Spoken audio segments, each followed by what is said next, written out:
Welcome back to another edition of Chalk It Up Sports. I'm your guy, Tone DeShields II. Really do appreciate you guys for being here. You guys know what the vibes is. You know how I feel about you guys. I always start the show with gratitude. The platform is nothing without the people. The platform doesn't move. The content doesn't move without the people. If I'm the locomotive, you guys are the train tracks. You feel what I'm saying? What's the point of having an engine without no wheels? What's the point of having a Ferrari sitting on cinder blocks? You feel what I'm saying? So I appreciate you guys for always choosing me. When you have a plethora, an immense amount of options out there, you still come and kick it with your boy. Can't take that for granted. So make sure you guys continue to stay engaged. Always comment. Make sure you guys are hitting that like button. That's the first and foremost thing. That's the housekeeping, right? When you first come in somebody's house, you got to say hi to everybody, right? You got to take your shoes off at the door. Some people make you wash your hands. With me, all I need for you to do is smash that like button. And by the way, if you like what you hear, if you like what you see, if you haven't already done it, make sure you subscribe to Chalk It Up Sports, where no matter if we win or if we lose, we just got to charge it to the game. Man, oh man, we had an eventful day yesterday, didn't we? Yesterday caught us all by surprise. Obviously, you know, the Philadelphia Eagles are still dealing with the aftermath of that infamous story released by ESPN, written by Tim McManus and Jeremy Fowler. And I've had some time to reflect on this. I've had time to sit with it, really think about it, and really assess whether or not I should take it seriously or not.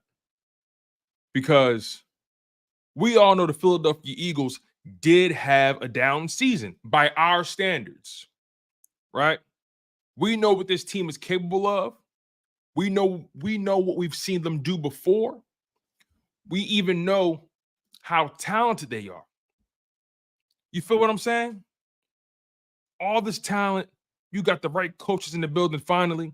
We know what this team can be, yet the demons of your past, the skeletons in your closet, are coming back to haunt you when you're trying to move on to the new chick. Ain't that the worst situation to be in, fellas and ladies, right? When you're trying to move on to the next one, that old thing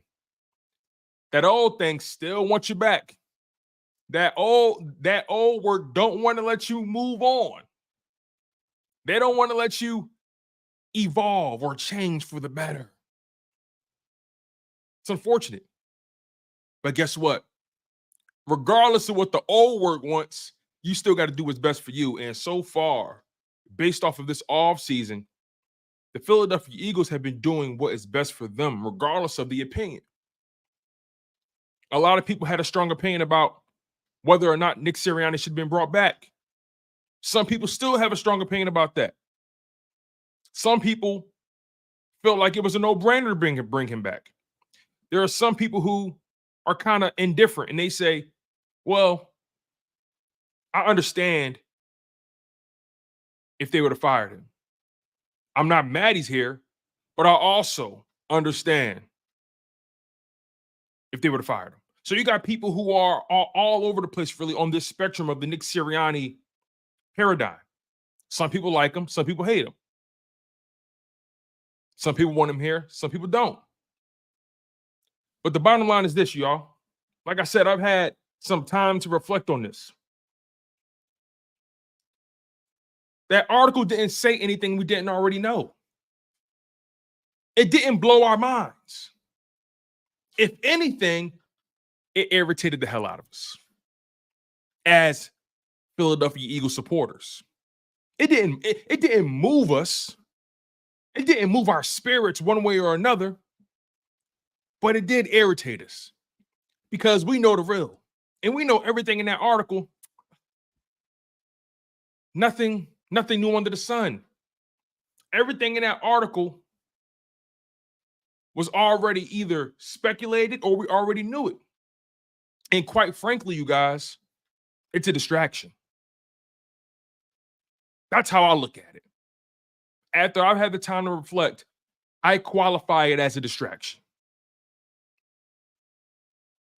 You know how when things are going on in the world and there's one thing we really should be focused on, but the mass media, they throw a bone in our face, and all of a sudden we sink our teeth into that, right?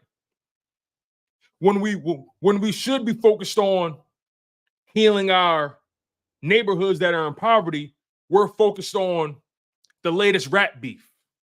And don't get me wrong, I love hip hop. I love a good rap beef. Don't get me wrong. But you see my perspective here, right? They want us to focus on what's not important. They want us to shift our perspective. They want us to change how we see this organization and how we see this team.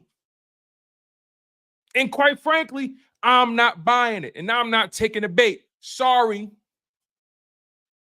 But I understand that Tim McManus and Jeremy Fowler have a job to do.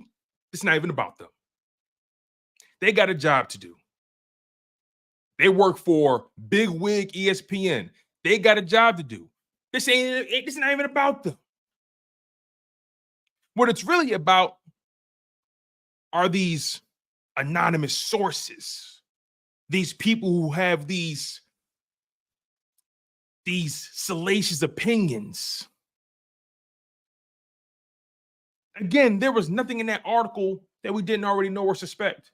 And on top of that, we have to take those sources, and I say that with the air quotes, we have to take those sources with a grain of salt. Because there are some people who truly, truly don't want to see you win. There are some people who may be disgruntled. Maybe they got fired. Maybe they lost their job. Maybe they weren't performing and they got the shit into the stick. Excuse my language if the kids is listening. Sarah, I apologize. But like I said, I understand journalists have a job to do. And I'm not going to pretend like they're not doing their jobs very well. One of the cardinal sins of being a journalist, and I learned this when I was studying communications and radio, television, broadcasting, and media criticism and journalism in college, and video and audio editing, and commercial and news writing. When I was studying these disciplines, the number one cardinal sin of a reporter, of a journalist, of a broadcast journalist, the number one cardinal sin is to reveal your sources. Because the moment you reveal your sources, you might as well kiss your job goodbye. Nobody's going to want to talk to you. So again, this isn't about the journalists. A journalist is going to do journalists. How can I get mad for a duck? How can I get mad at a duck for quacking?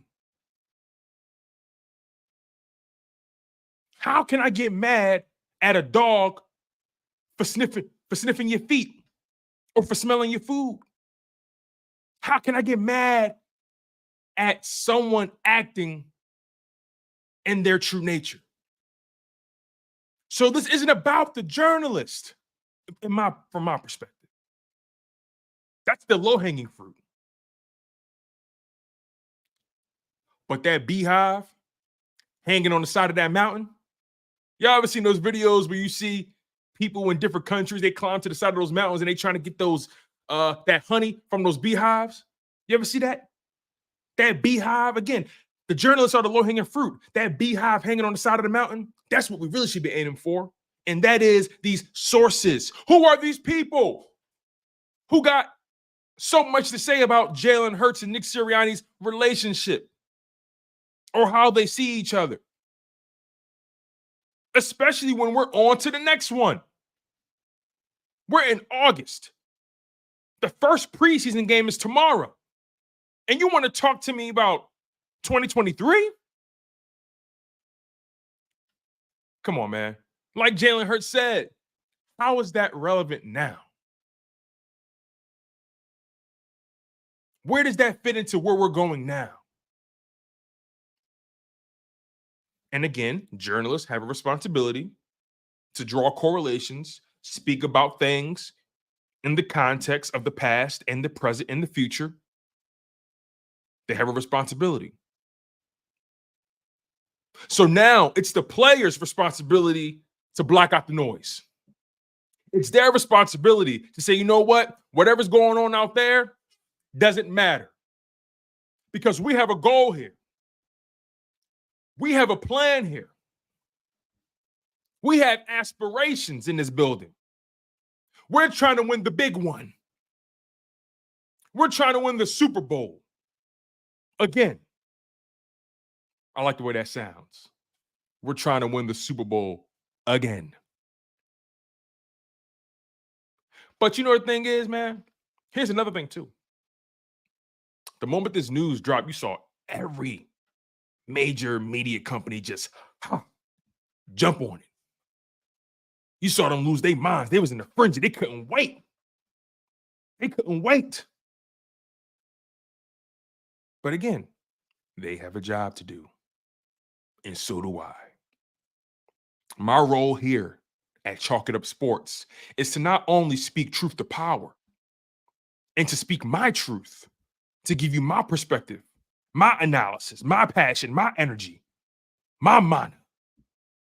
My other responsibility is to advocate for you guys, the people who invest in this Philadelphia Eagles organization. Ticket sales, merchandise, parking, concessions, season ticket holders, jerseys, the Autism Foundation, your taxes. I'm not here just to spew my perspective. I'm here to advocate for y'all. And the way I see it, y'all, this ain't nothing but smoke and mirrors. And I'm so grateful to be in the position I am because I love this game. I love the NFL so much. I love football so much. And I'm such a huge supporter of the Philadelphia Eagles. I'm so grateful that I have a platform to be able to express myself when something doesn't smell right. You feel me? So just how the journalists and these sources have a responsibility to put out what they need to put out, the Philadelphia Eagles, Jalen Hurts, Darius Slay, A.J. Brown, Landon Dickerson, Lane Johnson, Devontae Smith, Bryce Huff, C.J. Gardner-Johnson, Saquon Barkley, Dallas Goedert, Cam Jurgens, Quinyon Mitchell, Kelly Ringo, Jalen Carter, Jordan Davis. I can go on and on and on. Josh Sweat. They have a responsibility to block out the noise. Because when you play in Philadelphia, the noise get loud. We get loud. It's just that simple. So Jalen Hurts is prepping to have a career season. And a lot has been invested in this organization, in this team, on both sides of the ball, in the coaching staff. So much has been invested in this 2024 season and beyond. But again, I want to stand there now. There's so much that's been invested in this 2024 season. So I'll be damned if I allow a mediocre article to have me in a tizzy. You know what? Let me not say mediocre. That was quite frankly disrespectful. Those men work hard. They work hard. So let me not call it mediocre. Let me call it a waste of time, a waste of energy, a waste of perspective. You dig me? Because here's the thing, right? As much as they want to pretend, and I'm talking about national reporters, national analysts, and not all of them. I like some of them. Some of them are just troublemakers. Everybody, and here's the thing, right? That's the corny thing about having this conversation a little bit. Sometimes you can get caught up making a sweeping generalization. When in reality, there are high quality journalists out there. And then there are some who reach for the low hanging fruit. There are high quality analysts and personalities out there. And then there are some who just want to rile you up and say whatever gets the needle moving. So as much as those who aren't really good at their job, as much as they want to pretend, national reporters and analysts are not as locked in as our local guys. Man, oh man, I want to give our local guys some love. Let's start there. I want to give my local guys some love. And I'm going to react to your comments too, by the way, you guys. And later on, I'm going to announce the giveaway winner from yesterday's giveaway poll. I'm going to announce who's won the giveaway this week later on in the show. Make sure you stay tuned. By the way, I have a special guest coming on in about 10 minutes to fill in some of the gaps. Can't wait to have him on. This man is as plugged in as it gets. But like I was saying, I want to give a lot of love to our local guys. I want to give love to Martin Frank. I want to give love to Zach Berman, Bo Wolf, Chris Franklin, EJ Smith, Jeff McClain, John McMullen. I want to give love to my man Jeff Kerr as well. He covers the NFL for CBS Sports, but he's a high quality guy. I know him personally. I want to give shout outs to Les Bowen, Howard Eskin, even though I know he's polarizing. I want to show love to our local guys, the guys that are really plugged in. John Stolnis. Who else? Mike Sealski, D. Gunn, Barrett Brooks, Seth Joyner, Rob Ellis, Joe DeCamera, Ike Reese, Hugh Douglas, Mike Gill, John Clark. Yes, thank y'all. I want to give love to the guys that I really trust, the guys who are really plugged in. You got to take these national guys' opinions with a grain of salt. Even Dave Spadaro, even though he works for the team. But you got to take these national guys' opinions with a grain of salt. I'm rocking with my local guys. Adam Kaplan, Jeff Mosher. Yes. Yes. Andrew DiCecco, Mike Missinelli, Mark Forzetta, Bill Colarulo. Those are the people I'm listening to. Those are the people I'm keyed in on. John Ritchie, Jody McDonald. So all I'm trying to say is, right, we got to take these national guys' opinions with a grain of salt. We can't allow it to rile us up the way it did yesterday. We can't. That's why I wanted to bring on my man Pro Fan Talk to kind of quell the flames a little bit, because I love his perspective. I even love what LaShawn McCoy's doing. I love what Shady's doing on national TV. He holds it down. I love what Joy Taylor does. She holds it down. So, look, again, all the national guys aren't bad, and all the national women aren't bad. All the national journalists aren't bad, but there are some that you just got to take their opinions with a grain of salt. You have to. You have to, man. Sirianni, Jalen Hurts, they understand the assignment. They understand the assignment. And the rest of this team understands the assignment as well. There's no room for anyone who's not willing to pull in the same direction. There's no room for anybody who isn't ready and willing to make the sacrifices. Jalen Hurts made it very clear. Talent is not enough. Talent is not enough. And Roland, you're absolutely right. Chris Carter, Hall of Fame wide receiver, he was a real one during that Super Bowl run. He was a real one. So again, y'all understand my perspective here. Y'all get me. I want to get to some of y'all comments though before my guest gets here. Like I said, later on, we're going to announce our giveaway winner. So make sure you guys stay tuned. You're locked in to Chalk It Up Sports, where no matter if we win or if we lose, we just got to charge it to the game.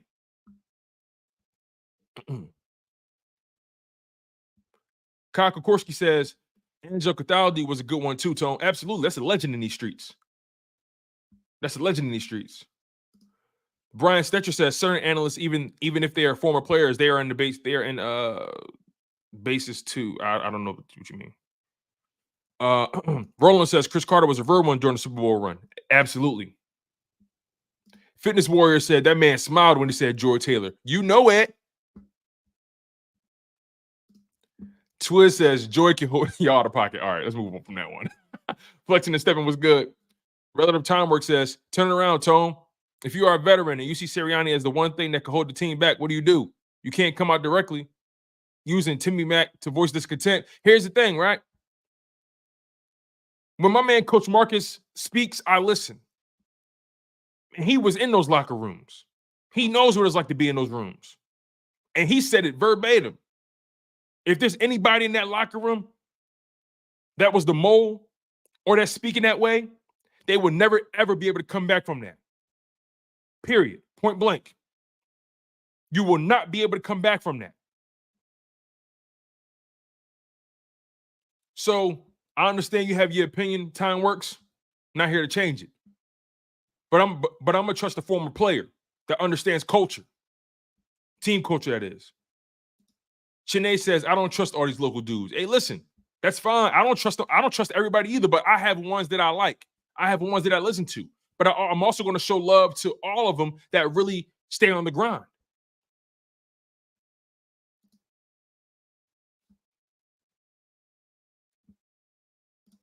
Brian Stetcher says ESPN has something against the Eagles team each year. That's why they're the underdogs and they prove everyone wrong at the end. Yeah, FS1 as well. Fitness Warrior says diabolical, insubordinate, asinine.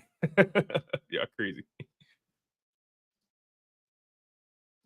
D. Aldridge says, shout out to Nick Foles on a great career. Yeah, shout out to Nick Foles. He announced his retirement today. Nick Foles announced his retirement. Super Bowl champion, Super Bowl MVP, helped deliver the sole Super Bowl in Philadelphia Eagles history. Amazing. Can't speak about how much I love that man. Antonio Holmes was good.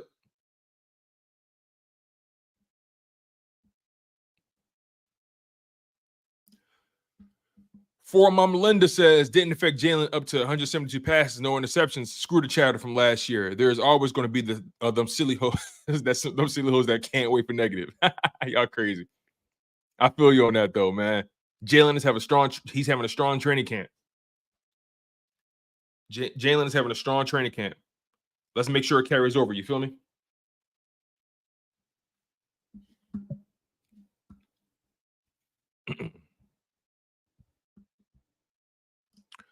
J62, he says, I stopped the video I was watching to come support. Jalen ready to shut everyone up this year, bro. He's shown he can hold pressure since college. Absolutely. He's ready.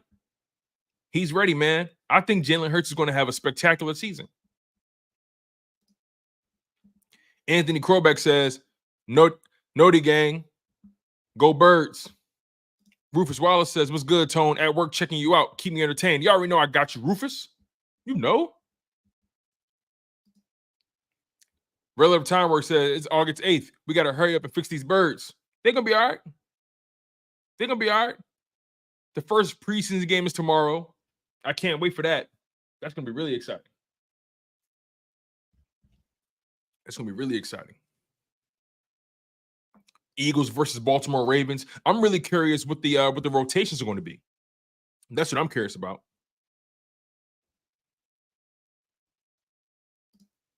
Austin says the Eagles have to be one of the most polarizing teams in the league right now. That's a fact. That's a fact, man. The Philadelphia Eagles are polarizing.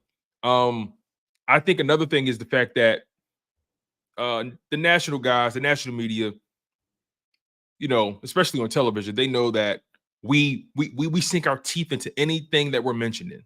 So it's very easy to get a reaction out of us. Very easy. But this gentleman that I'm about to bring on next, he's someone that you just can't get a reaction out of. He's steady. He's as cool as a cucumber. That man can make a snow cone in a sandstorm. That's how smooth he is. That's how cold-blooded he is. And this man brings to the show over 25 years. I repeat, over 25 years of not only journalistic experience, but journalistic integrity. He covers the Philadelphia Eagles for Sports Illustrated, also known as SI.com. He covers the Eagles for Jacob Sports. He's also the leading man, the leading voice of Bird 365. You guys know who he is. Let's not play stupid here. John McMullen. Sir, it's always a pleasure to have you on the platform. How are you feeling? What's up, buddy? It's good to see you. Yeah, I mean, that just says I'm old. That was a nice introduction, but that just says I'm old. Come on, man. I appreciate it. It's good to see you. Yes, it is. It is good to see you, John. It's always good to talk to you. I always like to pick your brain. I credit you with a lot of my football knowledge in terms of the ins and outs and just making sure I stay even keel with certain things and not just overreact. And just, again, like I said, you're very leveled. And you were very leveled in that press conference yesterday. Yesterday was very eventful, to say the least. And I guess before we get too deep into the weeds, right? Are you able to give us any sort of a updated injury report? What's the latest on guys' health, things like that with the Philadelphia Eagles? It's the same guys who've been out. So let me pull up the last injury report we had for you. But Tyler Steen, I mean, the positive was that Tyler Steen was back in team drills for the first time, and that's important because, when you think about when he was injured, suffered a bit of an ankle injury. He had taken every first team rep, missed just over a week, and then he comes back, and all of a sudden Mekhi Becton's in there. So Nick Sirianni kind of downplayed that, but I think, the preseason game might be a little bit more important for him to prove that he's back in that competition. So that was a positive. CJ Gardner-Johnson is out with a shoulder, but I'm told there's no long-term concern there. So no need to worry. He's been on the sidelines watching practice, so it's not terribly serious from that standpoint. Paris Campbell's out with a groin injury, which is always a concern with receivers and fast guys and things like that. And you've seen some of the first team reps. People making a lot about Johnny Wilson, Britton Covey, John Ross trying to make a stamp on that potential wide receiver 3 job. But I still think the Eagles might look outside the organization. Oren Burks has really been difficult. He got hurt in the first practice, hasn't been back yet, dealing with a knee injury. Mekhi Gardner making that move from cornerback to safeties out with a hamstring. So that's a big blow for him. And Brandon Smith, who's, one of the deep linebackers, has been out with a concussion. So those are the main guys. Sidney Brown remains on the PUP list as he comes back from his torn ACL. And Cooper DeJean is on the NFI list with a hamstring injury. Was told at the start of that it would be about 3 weeks. We're now about 2 weeks. So he's going to need at least another week, but he should be back relatively soon. Okay, that's good to hear. I want to transition to what happened yesterday. Like I said, yesterday was eventful for everybody, especially the Jalen Hurts press conference. But let's just start with the the root of everything, right? That ESPN article written by Tim McManus and Jeremy Fowler. Look, at the end of the day, got to give credit to guys for being thorough in their research. Got to give guys credit for being thorough in their writing, regardless if you agree or disagree with the outcome. I want to get your instant reaction to when the article came out. And then I'm also curious, how come it always seems to be these national guys that tend to know more than people in your neck of the woods? That's something I would never understand, because I've always thought the local guys are more keyed into situations than anybody nationally. Well, they are, and Tim's local, so I mean, Tim was the main part of that, and did a great job with it. The most interesting part for me is the Wink Martindale stuff. And I can only speculate. Maybe that part of it was Jeremy Fowler. I don't know. But as far as the national local thing, what happens is little inside baseball, but a lot of information you get is from agents, and for them to get their players and spin their players in the best positive light, whether it comes to contracts or things of that nature, typically they're going to go with national guys. So that's how, and there's also a little bit of a give and take. You know, you're expected to sort of carry the water for that information. So I think my buddy Mike Sealski coined the term information broker. And, you know, if you're looking to stay down the middle, which if you look at the Jeff McLeans of the world, the Zach Bermans of the world, people like that, you know, you're not going to give out favors for information. So that's a little bit of the catch-22, unfortunately, of the industry. But in this particular case, I mean, the key part of that is Tim. I've known Tim for 20 years, tremendous reporter.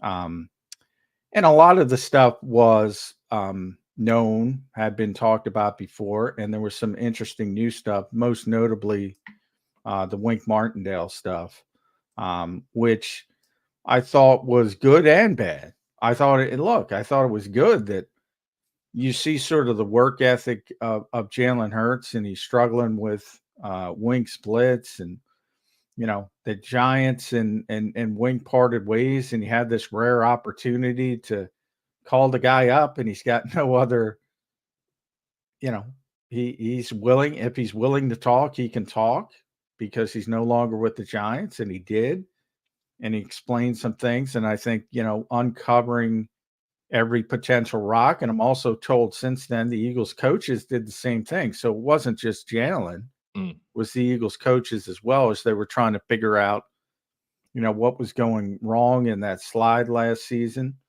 So I think that part of it was good. The bad part of it is shouldn't need Wayne Martindale's help from the coaching perspective. I mean, you see what he's doing. You got the film.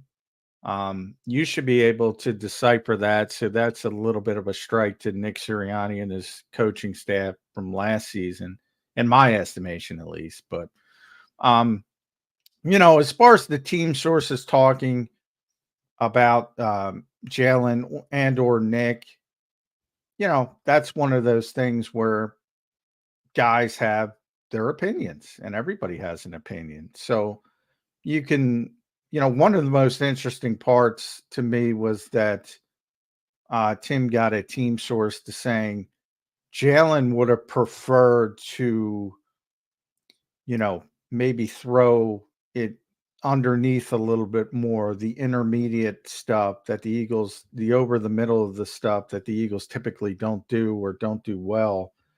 And that was a little bit of a surprise to me because, you know, from the people that I've talked to, he was one of the, you know, he fell in love with the explosive play. I think the Eagles as a whole fell in love and were constantly pushing for it instead of taking the stuff that was there at times. The Seattle game would be the best example of that, where, you know, he was the one trying to push it down the field as the Eagles were going, you know, in a more patient route. And probably if they continued that way, they probably win that football game. So, you know, it wasn't a bad article. I think a lot of people looked at it and said, oh, there's the bad media trying to take shots at the Eagles. I even got, you know, on my show, I even got, you know, oh, things were going too well, so I had to throw up. And I'm like, come on, guys, that's not what we do. It's not. Me personally, I called it a distraction. That's what I've been calling it, a distraction. Well, it's a distraction But I think a lot of people don't understand, Tone. It's not our job to protect the Philadelphia Eagles. I know. You told me that. You told me that very early. We're not there to help them. We're not there to ignore things that might be a little bit uncomfortable. We're not there to say, oh, this is a distraction, so we're not going to address it. Mm. You have information, you uncover information. There's nothing wrong with the article. It wasn't about timing. I had people say, oh, it was the timing of it. No, when you're dealing with that many sources, it's not like, oh, okay, we're going to publish on what's today's date? August 7th. We're going to publish on August 7th because the Eagles are having too many good practices. I got that. I'm like, I can't help those people. I don't know what to tell them. It's like you, when I read the article, because I read it quite a few times just to make sure I was very, keyed in on what I was reading. And like you, it was stuff that was already discussed. Stuff that was already broached during the season, stuff that was broached at the end of the season, during the exit meetings, just throughout the entire offseason, right? Yeah. And like you, there were two things that stood out to me: the Wink Martindale aspect and the fact that Jalen Hurts was looking for more of a complex or layered offense, an offense that goes beyond just taking the top of a defense, but being surgical and picking them apart. I think in this article, Jalen Hurts made out the best out of anybody.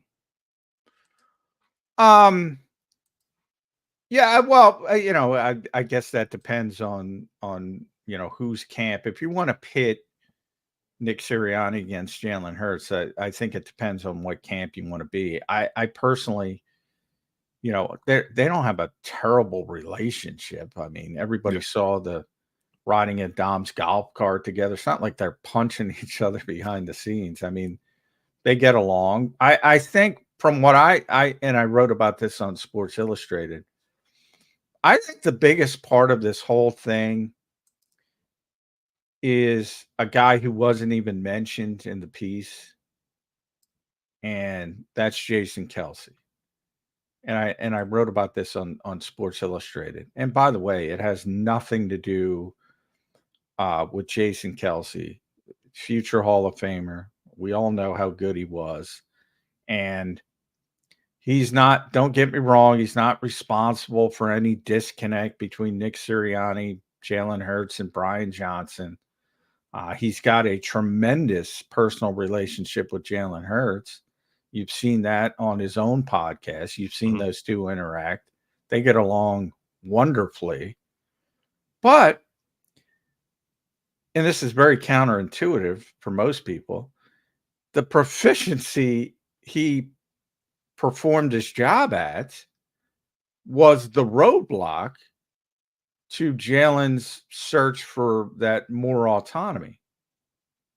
And that's something Jalen has admitted publicly on the record. And I went back and I got the quote, and I'm trying to pull it up. So this is what he said. It's been a role I've been waiting on.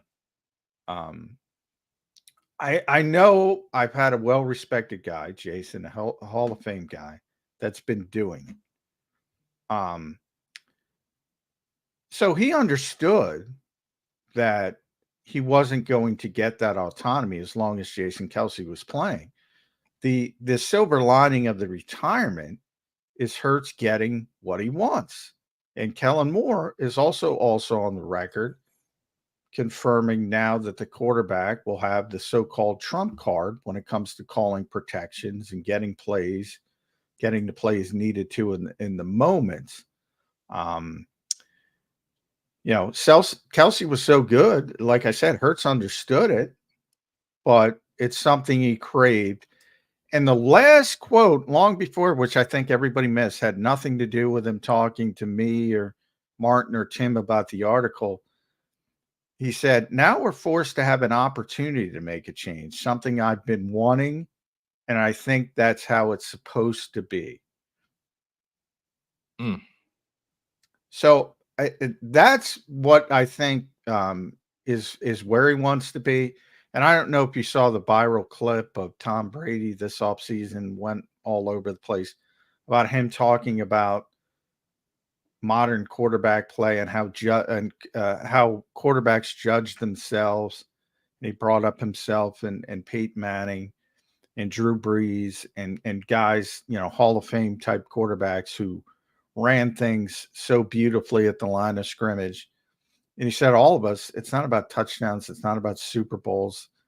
It's about, did you get your team into the right play as much as humanly possible? And sometimes and Tom said, sometimes it's not even going to work because you're going to make a bad throw. Somebody might miss a block. Somebody might fall, whatever. There could be a million things going wrong. But how they judge themselves is, did you get your team into the best play possible from play to play to play to play?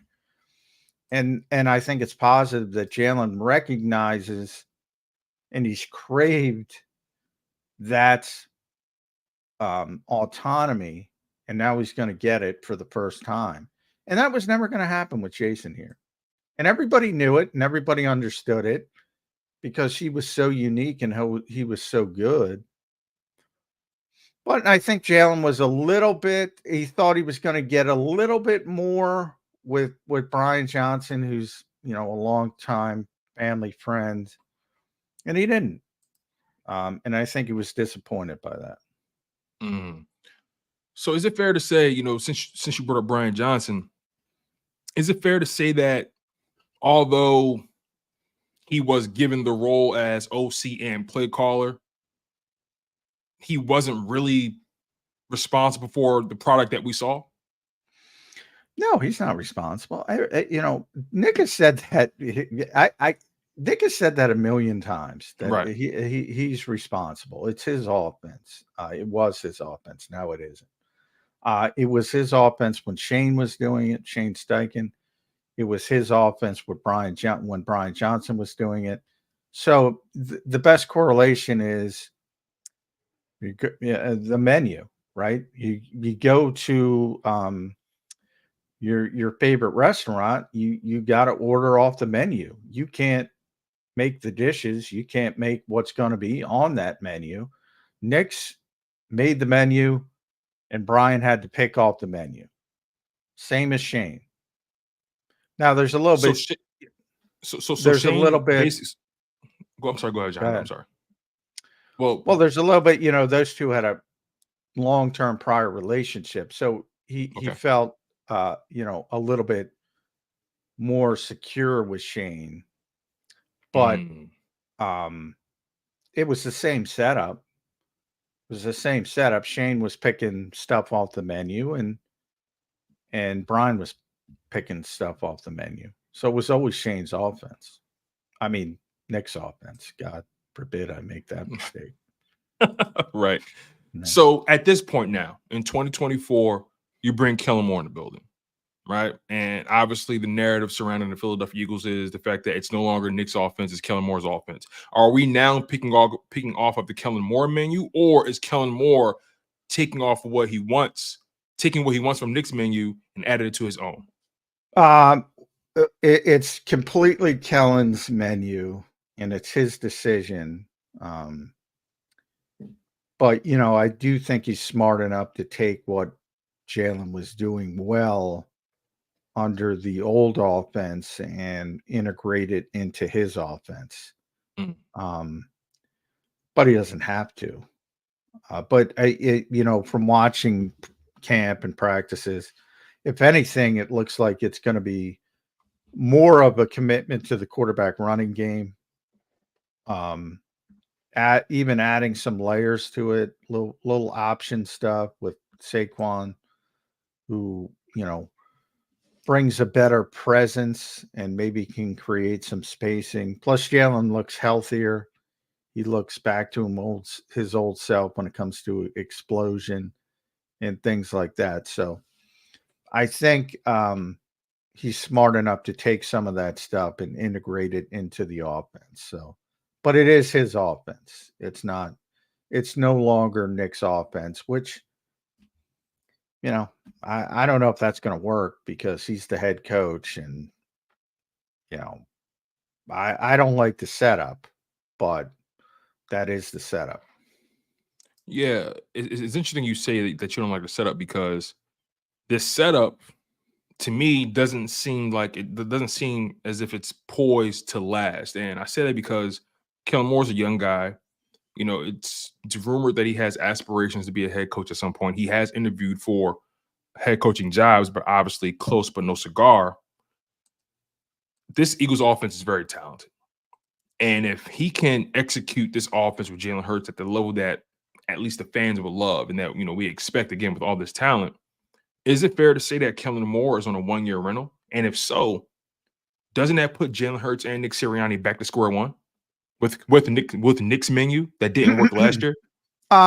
Potentially if it goes well. I mean, but how we talked about this, and and he's right. There's so much turnover in coaching in general. The old Bum Phillips quote I love: "There's two kinds of coaches: them that's hired and them that's fired." Everybody's got a shelf life, so and how he pointed out, look, if you're good, you lose coaches. If you're bad, you lose coaches. If you're good, they're going to leave for better jobs, like Jonathan Gannon and Shane Steichen. If you're bad, then you're going to be scapegoated. Not that they were bad, but bad in relative to expectations, and that was Brian and Alex Tanney last season, and Sean Desai on defense, and Matt Patricia, obviously. So, if you're bad, you're going to lose coaches. If you're good, you're going to lose coaches. So that's part of the nature of the NFL. And with Kellen Moore, look, I think people don't realize he was with Dallas, he was with the Chargers, and now he's with the Eagles. This is his third team in 3 years.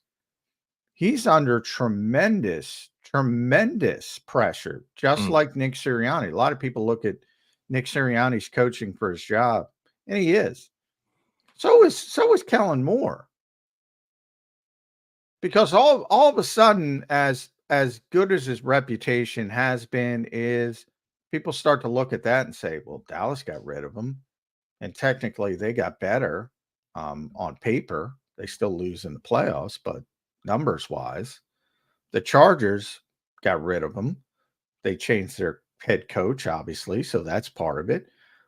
And Justin Herbert got hurt at the end of last year. That's part of it. Bottom line is they went backward. Mm-hmm. And if he doesn't reach expectations with what everybody thinks is an all-star team, he's in trouble.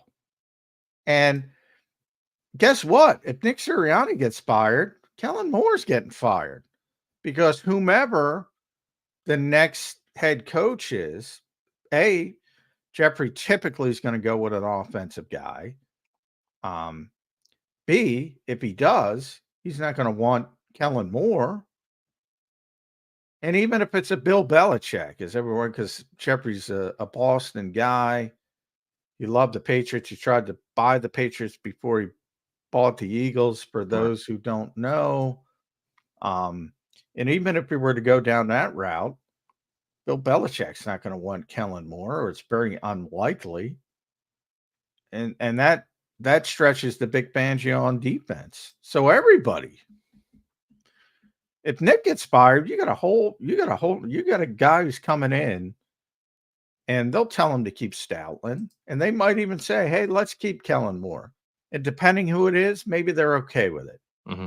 But the odds are they're going to want to get their own people. So, and again, this will be my last question on the whole Nick Sirianni, Kellen Moore dynamic. So you don't see a scenario where, again, God forbid things don't go well, you don't see a scenario where if Nick is let go, Kellen Moore is elevated? No. First of all, I don't think Jeffrey's that guy. He's not going to fire a head coach in the season, and if he does, it's going to be Chip Kelly, like it's going to be right at the end of the season. Maybe it's gotten so bad that he just wants the guy out of the building, and Nick doesn't have that personality of Chip Kelly, so he's not going to fire Nick in season. So no, and the thought process that if the Eagles go to, I don't know, because I've heard this tightrope trying to be traversed by people that, well, if they're good, and they think they're going to lose Kellen Moore, they'll fire Nick Sirianni. I mean, come on. If you win 13, 14 games, you're not firing the head coach. Right. He's not going anywhere. Yeah. So, no. No. And by the way, whatever they won, 29 out of 32, I don't know. It was the greatest stretch in Eagles history with the stupid offense that everybody thinks is stupid. If it were that bad, all these other coaches, why couldn't they beat it? And you have the argument, and you've talked to me enough, Tone, that, oh, it's the talent. Oh, it's the talent. Hey, it's always talent first. You can't win without talent. But they had the same people during the collapse. What happened? The talent all of a sudden said, all right, we're done. We've been carrying this thing for too long. No, people adjusted, and then the Eagles didn't adjust, at least it quickly back. But the assumption that this offense was awful, and they had the best. The Eagles have been around for 91 years.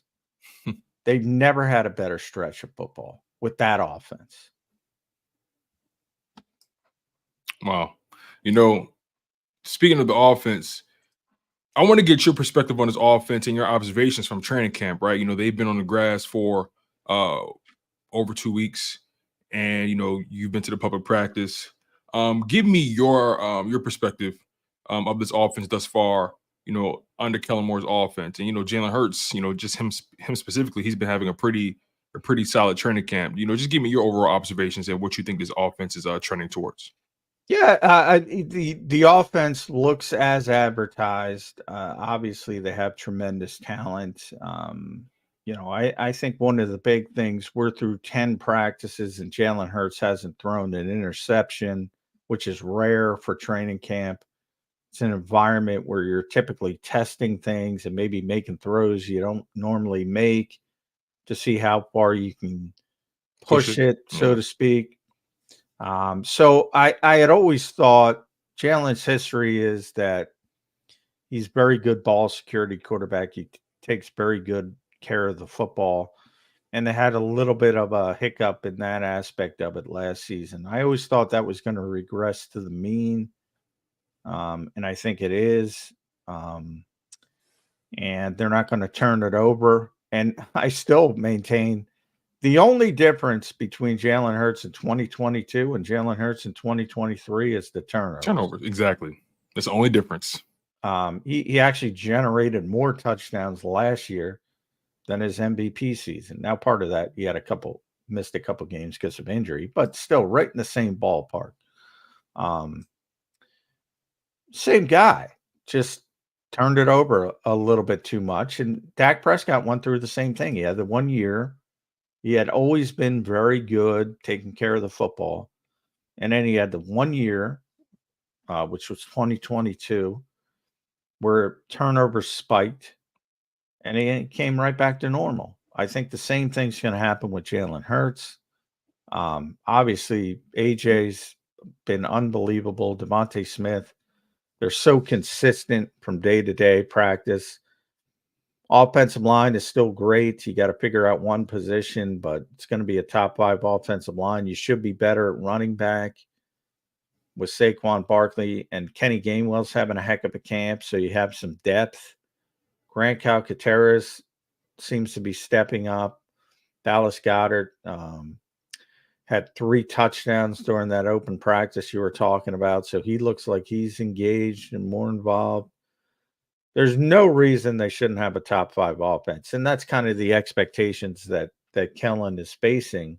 Mm-hmm. And then the defense, it's all question marks. You know, and I've joked a lot that it's, you know, all right, we're going to build the best offense and Vic will figure it out on defense. I think that was how he's playing. Yeah. And their linebackers are bad. I'm not going to sugarcoat it. Bryce Huff hasn't done much, but I was talking to a bunch of people this week about that because I think Bryce is going to be a good player. But, you know, he's mainly lining up on the left side of the defense, which means he's going against Lane Johnson. And, you know, he's Tough not sledding. doing well. Tough sledding. That and I was asking a bunch of people. I said, you know, Hassan never did anything in practice either. Same reason. I mean, there aren't many Lane Johnsons in the NFL. Thank God for that. Exactly. And he's not going to be playing against him. Right. So I think he's going to be fine, but we have to see it. I mean, he's not a proven player. And Josh Sweat's got to have a bit of a bounce back. You need Nolan Smith to take a big step forward, but the defensive front, the tackles are good. Jalen Carter, Jordan Davis look ready. The only question is how much can they play? And their conditioning and the first 10 snaps got to be like, you know, the 50th snaps got to be like the first 10 snaps. And that hasn't been the case with those two. So we have to see that. Cornerbacks are more talented. I don't like what they're doing with Quinyon Mitchell, moving them all around, throwing all this shit at them. I just put them on the outside and let them play. So I kind of disagree with Vic there. There'll be some hiccups, but they're so much more talented at corner that they'll be better by the second half of the season. And safety, I'm fine with as long as they stay healthy. I know everybody wants Justin Simmons. They're not signing Justin Simmons. I don't think so either. I feel like as much as the Justin Simmons thing seems like the right decision, I've always felt like that's a far cry for the simple fact that, you know, he was cut from the Broncos because they didn't want to pay him the money that he was owed. Because, you know, he was making on average about $15 million a year when he was with the Broncos. He didn't sign anywhere in free agency because I think he's looking for something a little bit more long-term. He's looking for something close to that number. He's coming off of a Pro Bowl and an All-Pro year. That's why he's probably hasn't settled for anything quite yet. And I just think the Philadelphia Eagles aren't going to want to put that kind of money in that kind of position for a guy that's 30. They didn't even want to pay Hassan at age 30. So no, and Hassan actually produced for them. Exactly. So it's kind of hard to believe they'll do that for a guy that they've never seen play in their building. Simmons is a classic big name trap. You know, if it were Justin Simmons in 2019, yeah, sign me up.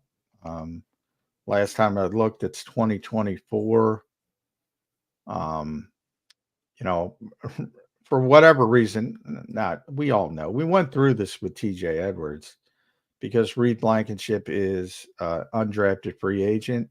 People don't forget about it and assume he can't do this, he can't do that. I got news for you. He played better than Justin Simmons last season. But people hear the name and they get excited by it. But more than that, Howie's already declared what he wants to do at safety. He bought out Reed's restricted free agency year because he's a starter. You don't do that if he's not going to be a starter. And then he tried to sign Xavier McKinney first, and then he veered off when that got too expensive to CJ. And those are starting safeties, and you're not bringing in Justin Simmons to be a backup. So, you know, if somebody gets hurt in Baltimore tomorrow, it might be his first call if the Saints don't have him locked up by then. But they're not bringing him in to be a backup. Right. He doesn't play special teams. And their starters are secured. So it's not that he's a good player. He's not a great player. It's not what he was in 2019. But yeah, he's not coming here as a backup player. Right. Speaking of, you know, the safety position, you know, from Vic Fangio's perspective, it's not often you see guys transition from corner to safety. As a matter of fact, I think he more so accurately Yeah, said that shut me it's down. I that's asked Vic difficult. that question, man. That was you. Okay. Perfect. Yeah. Perfect. I'm speaking to the man then. He mentioned how it's not really, it's Well, not as it's not as easy as people make it look. It's not that easy. No, and Vic's right, because I'm thinking about Rod Woodson and Charles Woodson and Ronnie Lott back in the day. And Outliers. These are Hall of Fame players. So Vic was right when he said, well, no, not a lot of people. And, and there's a lot of people that have done it, but they're generally very good players. The ones who don't do it, like Mekhi Gardner, moved from cornerback to safety this year as well. And nobody's going to be thinking about nothing against Mekhi, but nobody's going to be thinking about him 10 years down the road. So plenty of people do it, but to do it successfully is a different part of the equation. But with Bradbury, I warn Howie all the time. I said, the longer you keep that guy, the longer Vic gets to see him play, the more he's going to want to play him. So beware. And that's what is unfolding as we speak. Does Fangio really like Bradbury that much? Because I've heard that a lot, and I've always been on the fence about it. And from my perspective, based off what I saw last year, Bradbury's issues to me never really seemed to be. It never had anything to do with his football IQ. Bradbury is a very intelligent player. He's a professional. He's always going to be where he's supposed to be. But it just seemed like physically he couldn't get there, or he couldn't keep up, or there wasn't enough physicality in the tackling. And he openly admits that to play safety, you have to be more physical. You got to play the run more, things of that nature, right? I guess I'm trying to figure out how is James Bradbury going to elevate his value at that position with, one, you already have starters there, and two, he's never really proven to be the most physical guy, and he's not as fast as you would like a guy to be back there. Well, his game has never been predicated on speed, even when he was young, even when he was a very young player in Carolina. He's always been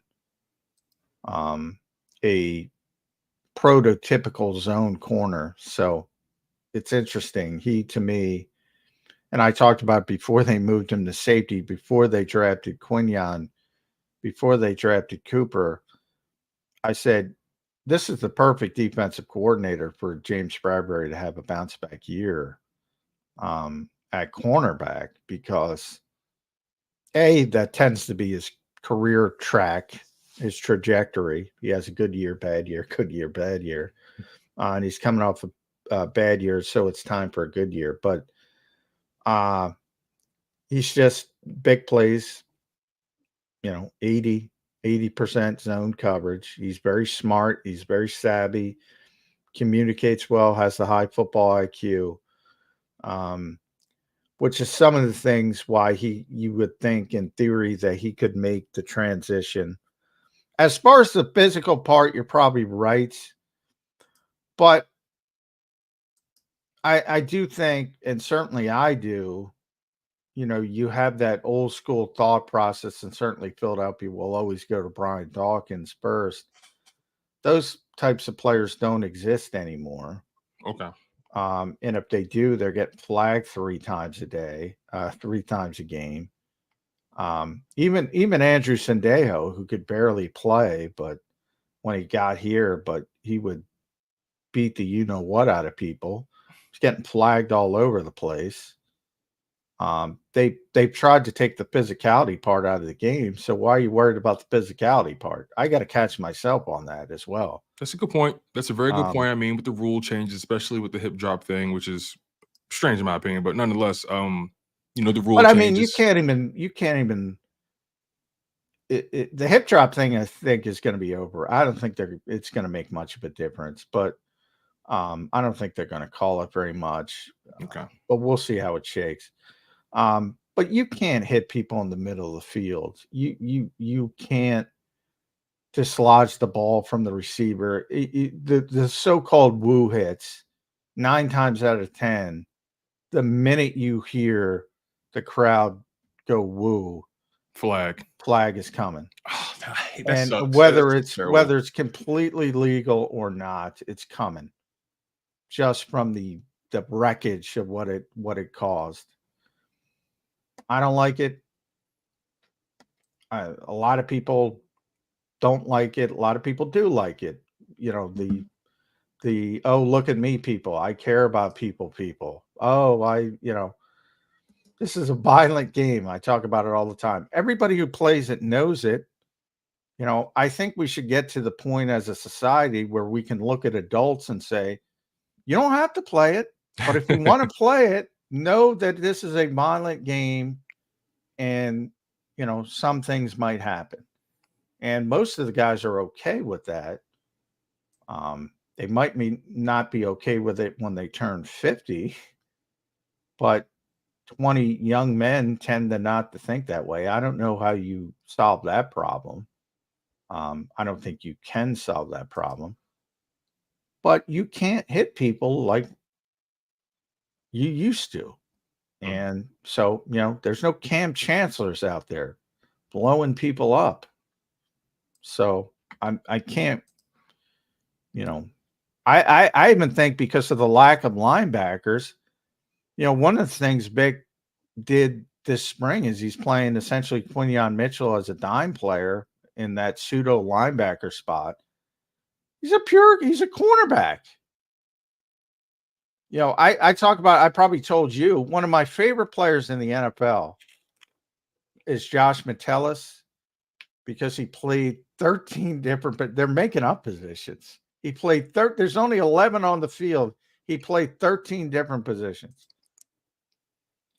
Now he's a safety by trade, but he plays linebacker, he plays near the line of scrimmage, he plays slot corner, he played outside corner, he played on the defensive line. We're getting closer and closer to the so-called, the basketball type positionalist player aspect. And it's more about coverage now. So if you can throw another coverage player out there, as long as you can tackle acceptably, it's okay. Speaking of things you don't like, right? You mentioned the Quinyon Mitchell thing. You don't like how they're moving them all around. And obviously when Cooper DeJean got hurt, it kind of altered their plans about how they wanted to approach, I guess, those that DB rotation or that DB depth, right? What's been your perspective on the position battle for cornerback 2 between Isaiah Rodgers, Keely Ringo, Quinyon Mitchell at a point? And what's been your perspective on the battle at nickel? I mean, just give me your overall perspective on the DB room and the position battles that are going on all across the board. Well, I think they made an overcorrection to losing Cooper DeJean for 3 weeks. And, I think in the long term, that doesn't matter. Now, if Cooper isn't, let's see, 24th is when they started. So we're right about 2 weeks. So if he doesn't come back in about a week, then you start saying, all right, maybe they knew it might be a little bit more, and then you can make more sense of it. But I think it was a drastic reaction. Look, Quinyon Mitchell should be starting in Brazil against the Green Bay Packers at right cornerback, outside cornerback on September 6th. Period. And right now it looks like it's going to be Slay and Rodgers with Mitchell playing the slot. Would be, if you're watching training camp, that seems to be the way they're preparing.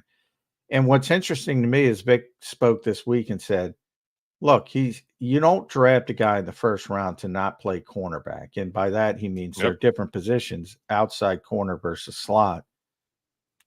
He's here to play outside corner. So why are you wasting his time? Just get him to where he's going to be. And hopefully he becomes that 10-year Darius Slay type player. And, you have Avonte Maddox to make do until Cooper DeJean is sped up and ramped up to get to that nickel spot. Even have Tyler Hall. These are true slot corners. Avonte's healthy. As long as he's healthy, he can play. We've seen it. That's one I don't get from Vic. I don't get it at all. And maybe as soon as Cooper, and I asked him this, I said, is that going to change your thought process as far as reps? And he knew what I was getting at with Quinyon. And he said, maybe, you got to see how he is. I think it is. I think maybe is yes when he gets out there. But, he's got a chance to be special. And I don't like it. I don't like it. Yeah. It's funny.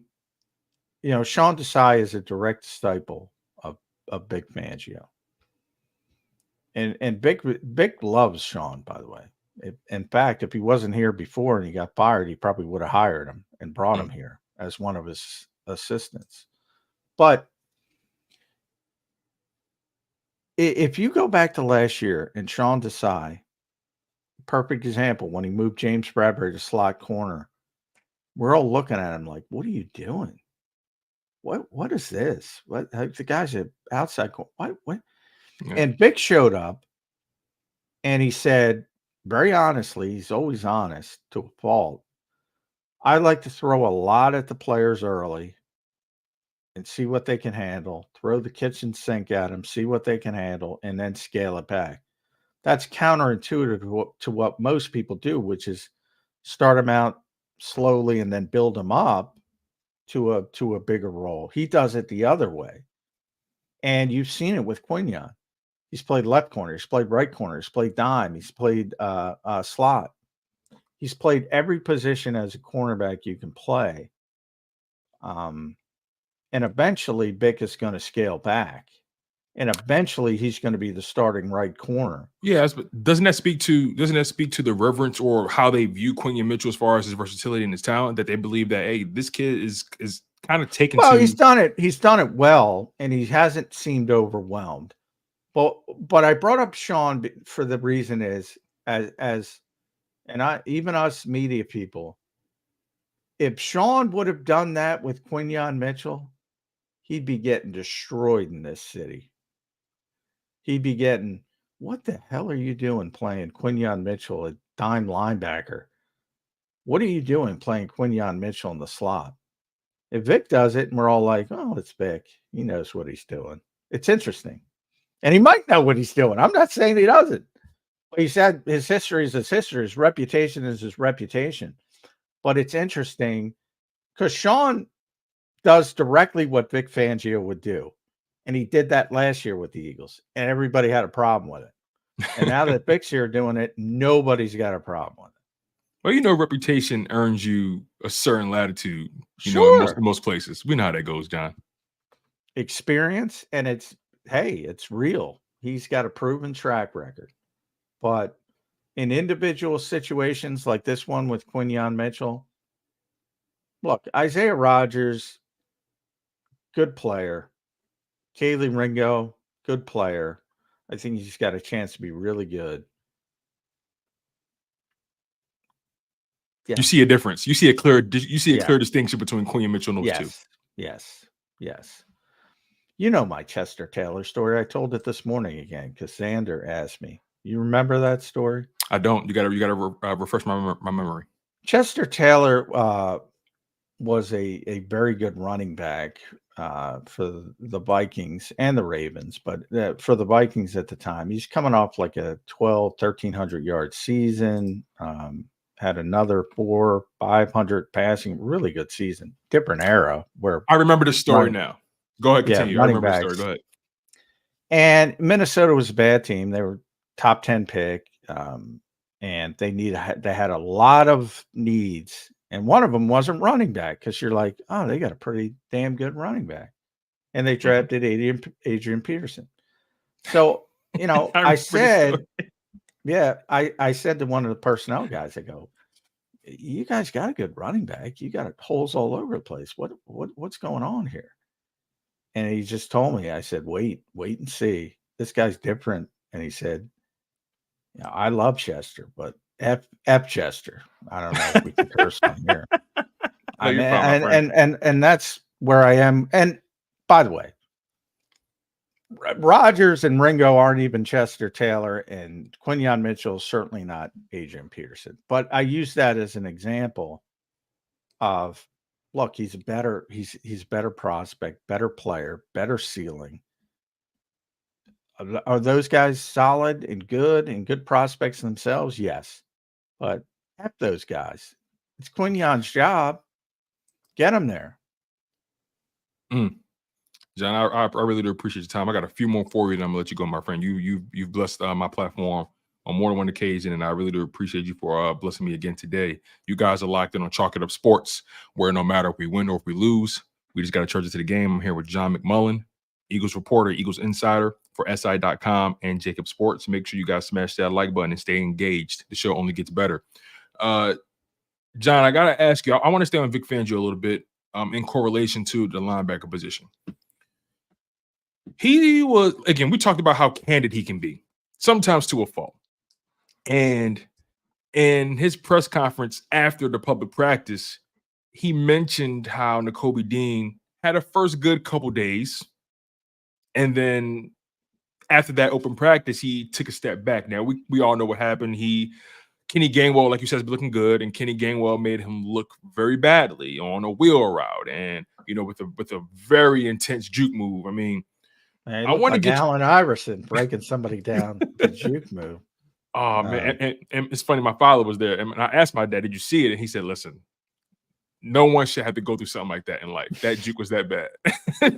But I got to get your perspective on Nakobe Dean. I mean, it seems like the Philadelphia Eagles are trying their hardest to give him every opportunity to win that spot, and it just seems like guys like Zach Bond and Jeremiah Trotter are just outperforming him right now. Give me your perspective on that dynamic. Well, I do think he struggled mightily in coverage, and it's not just in that open practice. It's been pretty consistent. Now he's been good at the other aspects. He's probably been the best with run fits, and he's probably been the best as a blitzer. Even better than Devin White at that aspect. So he's been fine going downhill. But when he gets caught in space with Kenny or Dallas Goedert, like the other yesterday at practice, it ain't good. And I do think a lot of people. He had a very serious injury and was out for a very long time. And I think part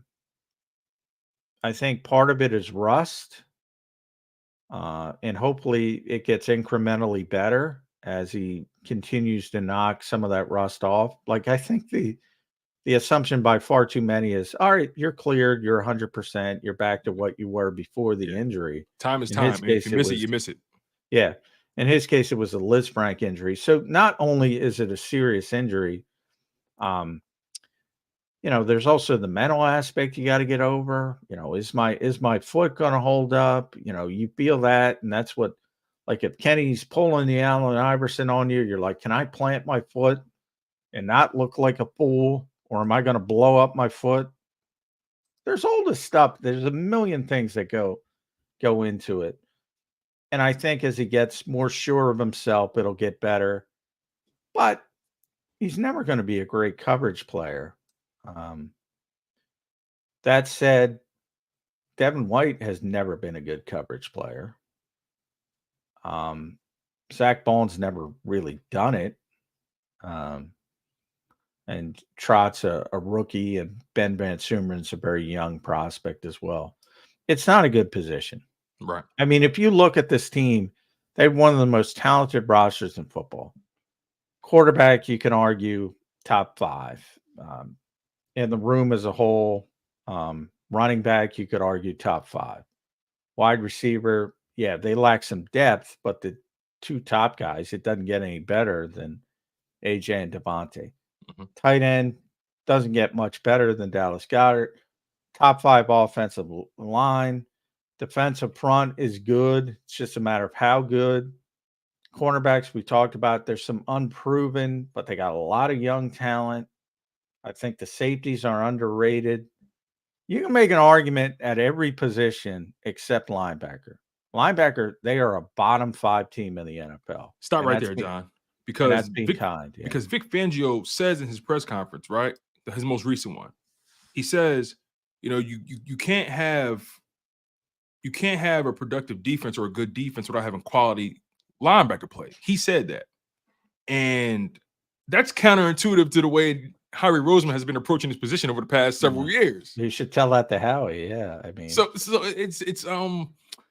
it's fascinating how a guy who knows that takes a job within an organization with a GM who has never shown any evidence of taking that position seriously. well, he took the job because he's always wanted to be. He's a Philly guy. He was here 40 years ago with the Stars. His family lives here. His mother lives here. He that's why he wanted to be here. And it's a very good organization, a very good team on part of it. It wasn't about, oh, what does Howie value? I mean, he just wanted to be here from that perspective. And then, I think there's a lot of reverence to him, as I said. And some of that is good. It's like, as I said, I think the plan is, well, Vic will figure it out. And you might see some unique stuff. I said, when we're talking about the physicality of the game and how it's changing, one thing, Vic's old, but he's proven to be sort of like the defensive version of Andy Reid, and that he's not stuck in his ways. He knows, as he talked about with linebackers, back in the old days, you can get away with a less of an athletic guy who is physical, but now you got to cover people. And that has become more difficult. So maybe you see him playing more dime. Maybe that's what Quinyon Mitchell's about. That was my next question. Is that why we're seeing a lot of dime? Is there a chance we see a lot of big nickel, right? Extra safety on the field or extra? Yeah, I things mean, like that. that's what Flores does with Mattel. I mean, they don't even have a second linebacker on the field usually. And if you can find that player, the closest here would be probably Malcolm Jenkins in recent history, of who can play all over the place. And maybe he goes about it that way. So, we'll see how it shakes out. But you can tell he is rotating guys. There's a lot been made every day, 10 practices. Devin White and Zach Vaughn have been the starters, which is true. But they keep rotating these guys to the point where, in yesterday's practice, they were doing more rotating than ever. For the first time, I saw Dean and Vaughn get first-team reps together. Trotter's getting more first-team reps. He's trying them all. And if you want a positive from it, I've said this, I don't think there's much difference between Devin White and Zach Vaughn. And if everybody got hurt and you had to play Jeremiah Trotter Jr. and Ben Van Sumeren. So I think, and by that I mean, I think they got a bunch of good backup linebackers. Okay. So, but I don't think they have any difference makers. Mm-hmm. Okay. I want to transition to that D line, and I'm gonna get you out of here, John. Once again, I appreciate your time.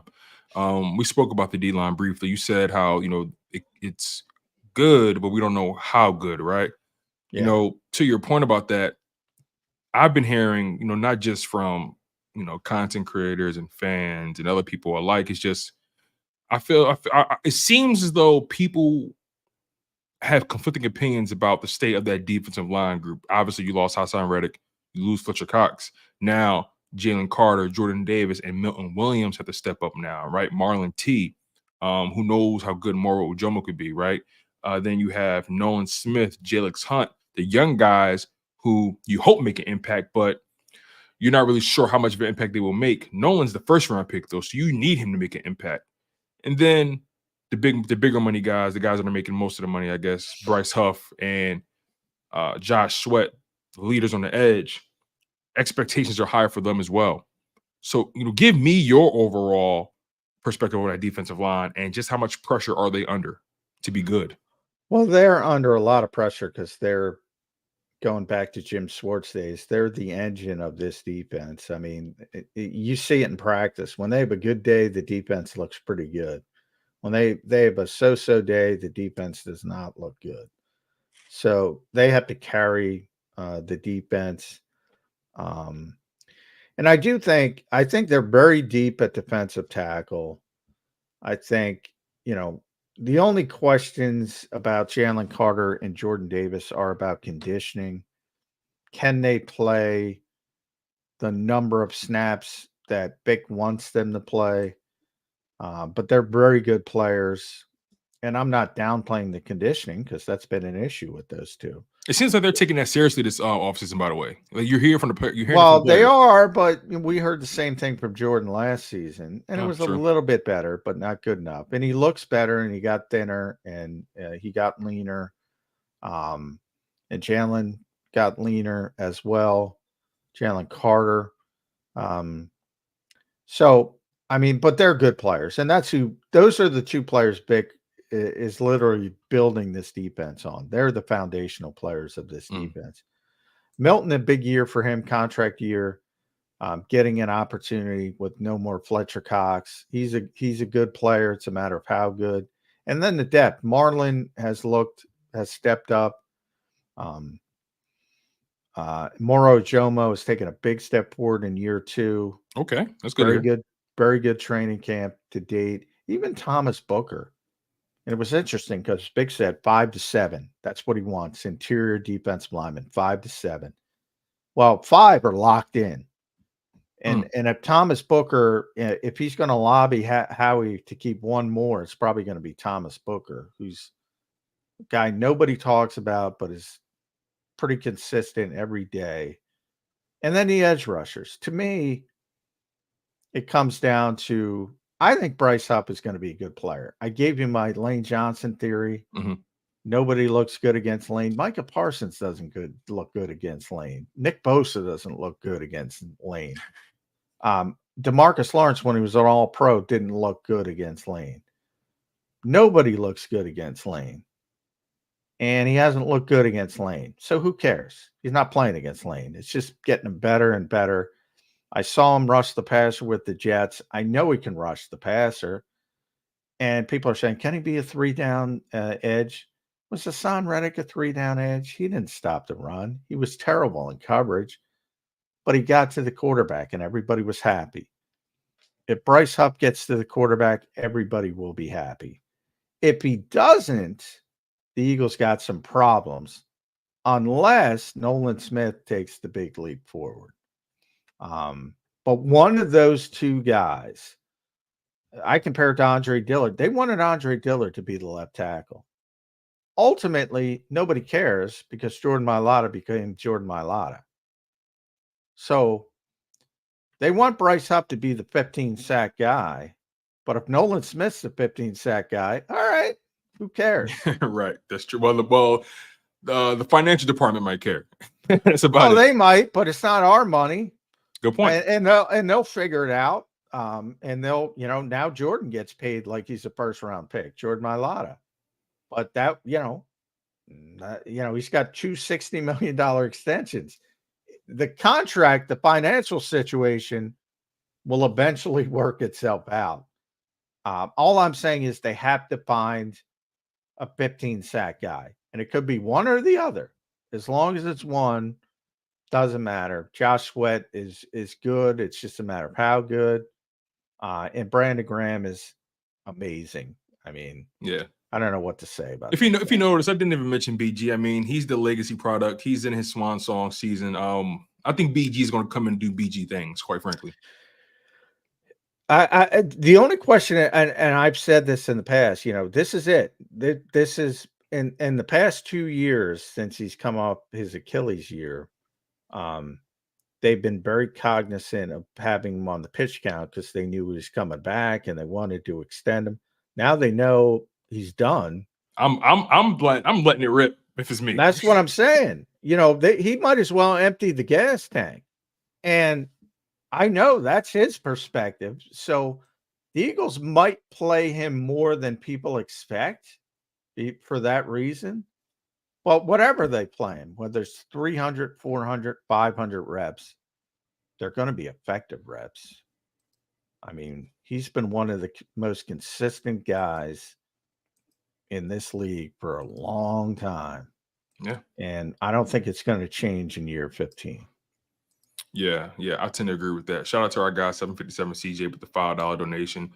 He says, "Great to see Johnny Mac, one of the smartest guys I've seen that covers football. Tone, keep up the great work. Sky's the limit. Go Birds." Appreciate you, 757 CJ. Your words do not go unnoticed, man. I really do appreciate it, and I will revisit your super chat later on. Thank you, my friend. Final question, John, before I get you out of here. Once again, man, you bless me to no end.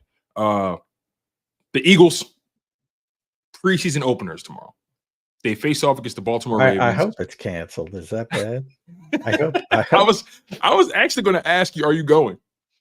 I am going. I hope they cancel it before I go, but we'll see. They'll probably get down there, and then they'll cancel it. They'll be down there pretty much stuck in Baltimore looking for some seafood or something. Yeah, that's the positive part. You can get some crab cakes. So we've already got that planned out. We're going to. Who you driving with? You want Ed Kratz?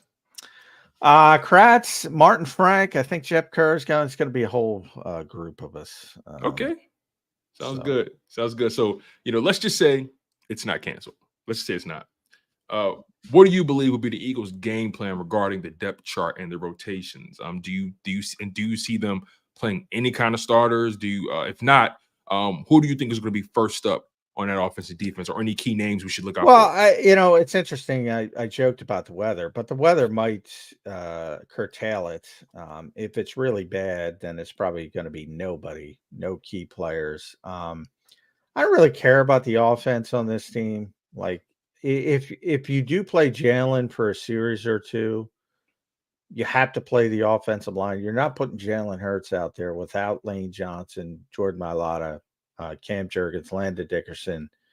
And Lane and Landon have been a little bit banged up early in camp. So all that factors into your thought process. To me, I'm not worried about the offense at all. And if they do play, it's going to be for a series or two. So sit down in front of Cozy. It's on Cozy TV, whatever the hell that is. Sit down very quickly if you want to see those guys. And the weather, if it's even remotely bad, they're probably not even going to waste. But the defense, those guys got to play. There's a couple guys, Slay's not going to play, but everybody else, it's like, yeah, they need some reps. Even Jalen Carter and Jordan Davis, because of the conditioning, they need some reps. Absolutely. John, as always, my friend, I really do appreciate the time you gave me, man. It's always fun talking to you. I do miss our times. Me filling in on Burries 365, me producing the shows, our football 24/7 episodes. It was always great talking football with you because your perspective is unique, and you always knew how do you say, allow me. You gave me space to balance my fandom with my analysis. And you taught me how to curve my fandom when necessary. And I really do appreciate you for being that guiding light through my development in this sports industry. So thank you so much for your time, my friend. Is there anything that you want to promote, anything that you're working on that you want the people to hear about? I'm around too much. People hear me too much. So I don't know. But you can listen to Birds 365 every day, 8 a.m. to 10 a.m. A little bit of shifting around for training camp. When there's a training camp practice, we do a night show, 6 to 8. So, but that'll gear back to each morning. And people, as you know, Tone, have woken up to us for over 4 years now. So I'm grateful for them. SI.com/NFL/Eagles. With my partner, Ed Kratz there. We cover the team on a daily basis. Nobody and we're one of the few free outlets left. So, you got to pay for the I noticed that athletic.com or everything else. Yeah, I noticed that. NJ.com used to be free. Now it's you got to pay for it a little bit. And now and by the way, I'm not saying, subscribe to all those guys. They do a great job. Of course. SI Sports Illustrated has been great, good enough to keep it free, and it's a great resource, so people should check that out. Definitely. And ESPN South Jersey for the local people in South Jersey, where I'm from. I'm on there every day during the season. Yeah, people hear me too much, Tony. Nah, man, we love you, man. As my man CJ said, I mean, and I said it earlier, you're one of the best in the biz, if not the best in the biz. You're objective, you're honest, you approach your job with integrity, and we can't take people like you in this industry for granted. So I appreciate you. I appreciate your time, John. You take care. I hope the family's well, and you be safe out there, my friend. Yeah, it's good to see you, buddy. Always fun. Yes, sir. We'll talk soon. Shout out to my man, John McMullen. John is always dedicating time to his craft. He's a hell of a writer, has a great perspective, and he always gives me as much time as I need from him. John gave me an hour. I really only expected John to be here for maybe 30, 45 minutes. But the thing is, when John and I talk, we can't help but to just keep this thing going. Sometimes we go off the rails. Sometimes we get really deep, and I like to challenge John's perspective a little bit, and then sometimes he checks mine in terms of how I'm viewing things, right? John is on the inside. He's talking to the players. He's talking to these coaches, talking to the personnel, things of that nature, the front office. He's keyed in. And John is my streamline into what's going on with the Philadelphia Eagles. So, any sort of knowledge that you guys see me attain or share with you guys, best believe I always tap in with John just to see what he's thinking about, what he's seeing, what he's hearing. And again, John is just a good dude, man, making himself available to me. You guys have been awesome. Again, I want to give a shout out to my man 757 CJ for his $5 donation. He said it was great to see Johnny Mac, one of the smartest guys that he's seen cover the game of football. He says, Tone, keep up the great work. Sky's the limit, go Birds. CJ, your kind words do not go unnoticed, my friend. Really, really glad that you decided to invest in the platform. That means a lot to me, and it goes a long, long way. You guys have been great. All of you guys have been great, man. We've had nearly 80 people in the live stream at a given time. You guys have really been locked in. I hope you guys have been smashing that like button as well. That like button is currency. So I really, really do hope you guys are hitting that. The like button really helps the content move forward. So if you guys haven't already, please, please, please make sure you hit that like button. It's so important in this YouTube space. And I can't take that like button for granted. I can't take the subscriptions for granted as well. So just make sure you guys are locked in. It means a lot to me. It means a lot to me. So my man Fitness Warrior said, good thing you're not a journalist because you just told us your source. I have more than just one. But me and John have worked together. So, I mean, it kind of goes without saying, right? I have his phone number. Every time I reach out to John, he answers. So, yeah, man, I guess it kind of goes without saying that John is somebody that I lean on. Oh, but that was a good one, Fitness. And yes, you're right. It's a good thing that I'm not a journalist. It's a good thing that I'm not. Oh man, Rufus Wallace said, Tone still here, baby. Hey, I appreciate y'all, man. Y'all been really supporting. Again, make sure you guys smash that like button. Also, since we're here now, I want to announce who won the giveaway from yesterday. I want to give a shout out to none other than the one and only Thomas Adams, aka Bold Brew, holding it down in Philadelphia. Thomas Adams was our giveaway winner. If you guys were here yesterday, I did my weekly giveaway with the code word. You guys would email me at chalkitupsports.com with the first name, last name, and the your mailing address. And Thomas Adams, aka Bold Brew. Some of you guys may know him in the live chat. Bold Brew is our winner for this week's giveaway. So I'm going to be hitting up the post office this weekend so I can mail out Thomas's gift. So I don't know if Bold Brew is in the live stream right now, but I hope he is. Just so he knows.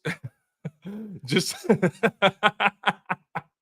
Fitness Warrior, you peeped that, huh? I was trolling a little bit. I was trolling. ESPN is on my shit list right now. But listen, you can't deny the Sports Center thing. That thing is classic. Anyway, shout out to Bold Brew. Thomas, I really do appreciate you for being a loyal subscriber. I appreciate you for interacting, in the live streams and for just being active, just being overall a supportive viewer and consumer of Chocolate of Sports. He's our first winner from Philadelphia, right? Our first winners were Jameer Adams, who I believe is from Connecticut. And then we had Mark Johnson from California. We had Keisha White holding it down in Miami, right? Now we got my guy Thomas Adams holding it down in Philadelphia. So shout out to Bold Brew.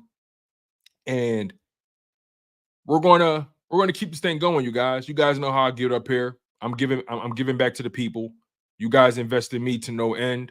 So it's only right that I give back to you guys the way you guys have poured into me. So just make sure you guys continue to stay locked in. Everyone's going to have an opportunity to win something. I'm telling you guys, I'm not doing any repeat winners. I want to make sure everybody has an opportunity to win here. And like I mentioned, my man Jameer Adams actually reached out to me yesterday, and he sent me the photo of him with his gift. I don't know if Jameer is in the live stream right now, but Jameer, my friend, got to give kudos to you for being one of the winners. Jameer won that Eagles cap he's wearing right now. So shout out to Jameer Adams, man, for being a loyal subscriber. Shout out to Jameer for staying active in the live chat, saying for hitting that like button as always. I really do appreciate you guys, man. I really, really do.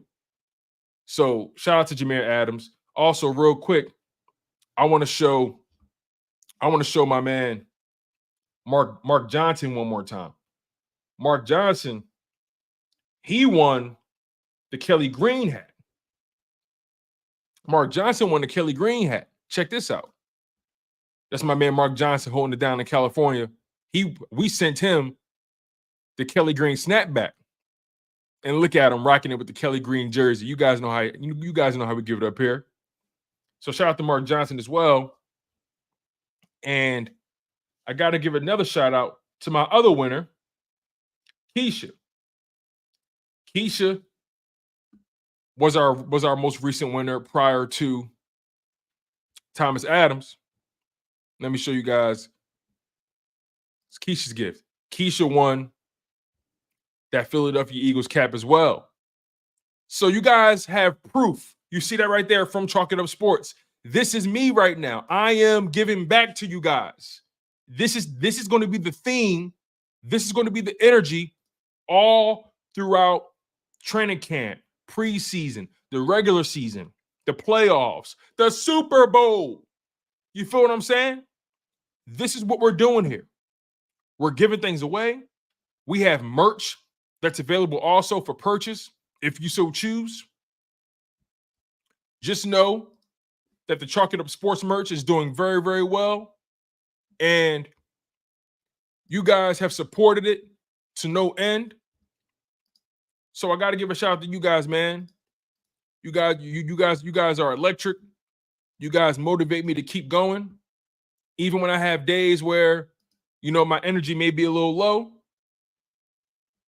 Even when I have days that my energy may be a little low, you guys still rock with me.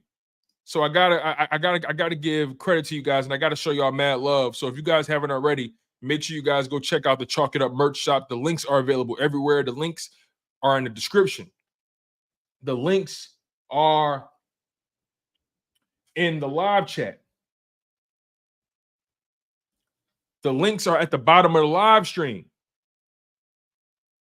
If you want to support Chalk It Up Sports merch shop, the link is pinned in the live chat.